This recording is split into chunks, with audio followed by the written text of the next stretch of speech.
You snapped on that sample. Snapping them drums, bro. All right, you guys. As you guys can see, I'm joining alongside Ash, and yeah, man. So straight up, man, I'm just going straight into it. First thing I'm gonna ask is, you know, I think you already know what I'm gonna ask. What you got for me? What you got? Man, I was gonna ask, like, how did this whole Eric MAFIA thing start? Because honestly, if I'm gonna be honest, I remember I was scrolling once, and I think it was on Smatster or something. It was you hooking up with him, and I was like, wow, you know, it just felt like, for me, it felt like it was out of nowhere. But I feel like you've got more of a story, so I wanted you to kind of go over that. So it was actually a long time coming. It was actually crazy how I ended up in contact with Smat and Sizzle and everybody. I was actually working valet at the Ritz-Carlton. I was valeting cars. No way. A couple summers ago, and I met this dude, and I was giving him a golf cart ride to the steakhouse that was on the property, and he was like, is this just a little summer job for you? I was like, yeah, I go to UGA, I want to be a music producer. And he's like, oh, I've got some contacts for you, you know, let me get your number, you know, we'll exchange contacts and this and that. And then a couple years down the road, he introduces me to his brother, Calbo. He's now my manager, and he's real tight with Sizzle and, you know, all these folks. And he would FaceTime me, and he's like, yo, I got someone who wants to talk to you. Turns the phone around, and it's Sizzle on the phone. I'm like, oh shit, like, that's crazy.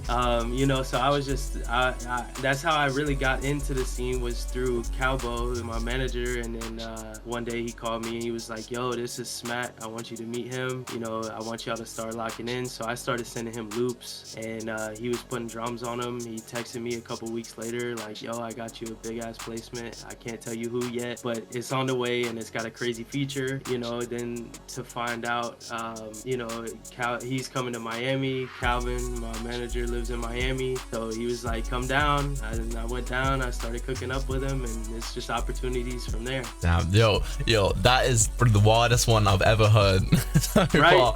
How someone was like, so it started off right, you was a valet driver, you're saying? Yes, sir. Yeah, valeting at the Ritz. That is mad, you know. It came from a valet driver to getting signed. That's that's crazy. But yeah, man, I was just thinking, if you want to try cook up some stuff now, you down? Yeah, that's get some stuff going. Yeah.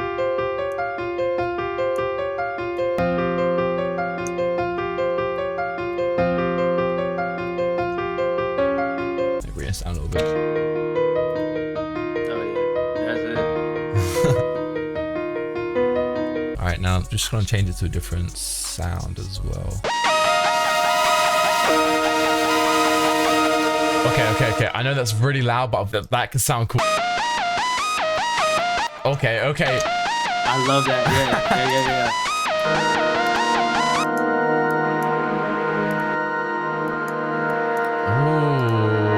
Cool little texture, like a layer.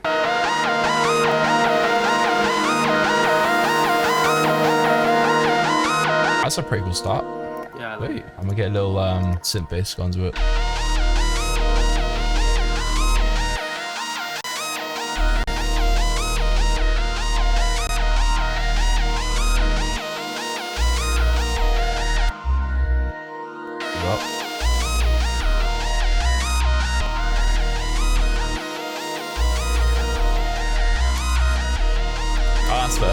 But I need some sort of like bass sound, like bass layer to go over it.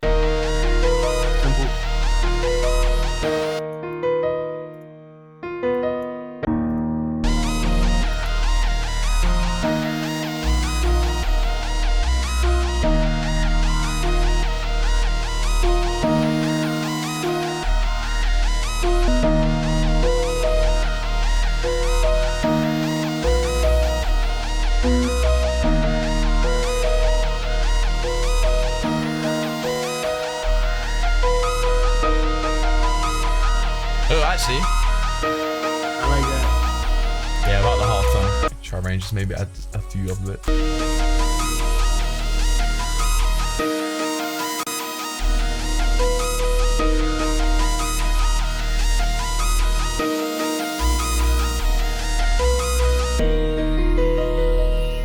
Well, that could be a fire verse section. Yeah, I like that.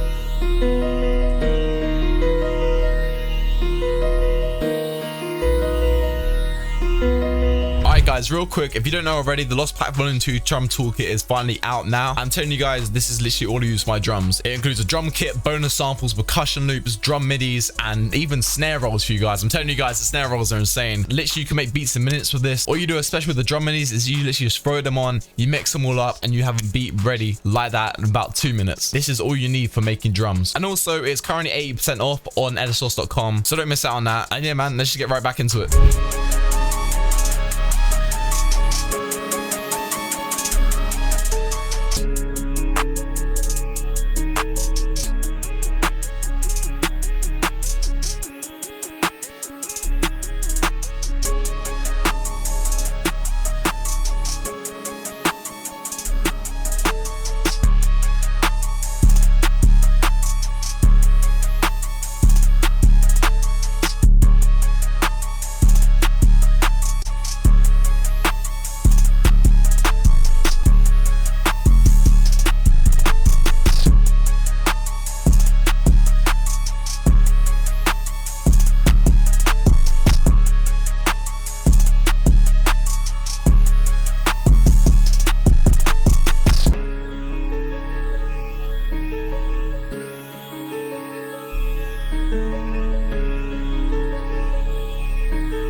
MAFIA. That's hard.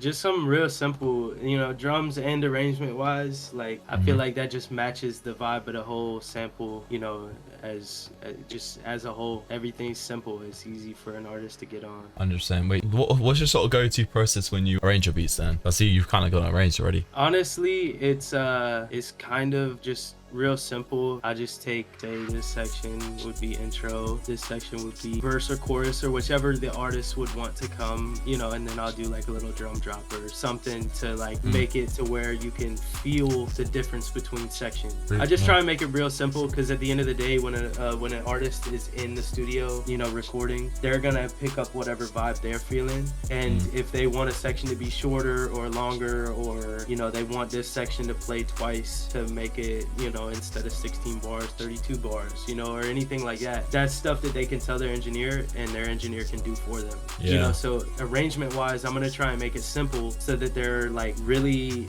distinct sections that they can tell the engineer like, hey, I want that section to be copied over and replayed, or oh, can you take that section out? It's all ties into simplicity. I don't want to overcomplicate anything, because that's when value starts to get lost almost, you know what I'm saying? Yeah, nah, I get you, yeah, for sure. So with the song, do you still don't know what the artist is? Yeah, I do. It's Roddy Ricch. It's gonna be on Roddy Ricch's next album. Oh, crazy. Future is the feature. Crazy. How did that feel? Right? I was jumping up and down. That shit was crazy. I can't even wait. Like, when you put it on paper, it's like you're a valet driver and now you have a song with Roddy Ricch and Future. That is crazy. That must have felt so good. It's dream material right there. I don't know. And you know, since then I've got some more placements on the way. None of them have released, but when Sizzle drops his next album, I've got one on there. Me and Smat made the beat. Sizzle's rapping on it. It's fire. Heard it. Smat was running through some unreleased shit and he showed it to me. Crazy. Yeah, I don't know. It's just surreal. It's a real feeling when you hear, like, you know, I grew up dreaming about being a producer, you know, getting signed to, you know, the first day I made a beat, I was like, wow, how cool would it be to sign to 808 MAFIA? Now I'm here. You know, it really is crazy how just everything comes into play. Yeah, no, I can say, because I can speak for a lot of my viewers as well, that they're in the same position. Like they'd start and they'd be like, yo, it'd be sick to get signed, and they're kind of in the same like position as you were, just kind of wanting to be signed, but just because it felt like it almost came out of nowhere for you, if I'm right, like how it all connected. It's just been quite cool. Why you think about why you were making that as well? I literally thought this one sample that I think would be perfect. I just want to show you real quick. Yeah, this is something I was thinking of. I feel like this might be your vibe. Yeah, immediately I can already hear it. Yeah.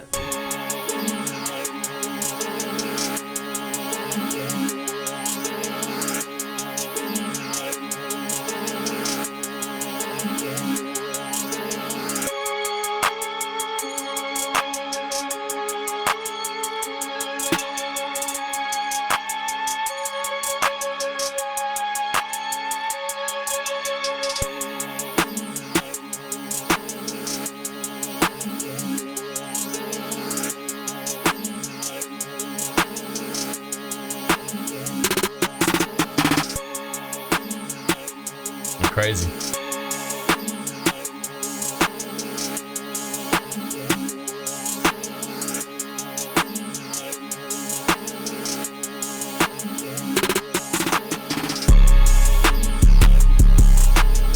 Yeah, that's hard.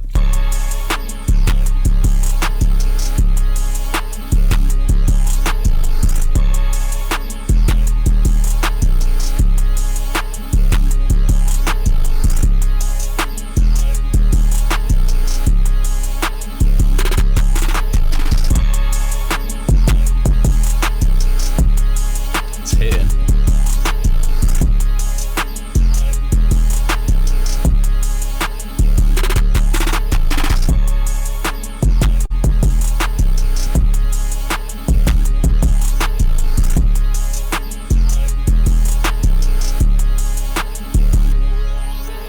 You snapped on that sample. Snapping them drums, bro.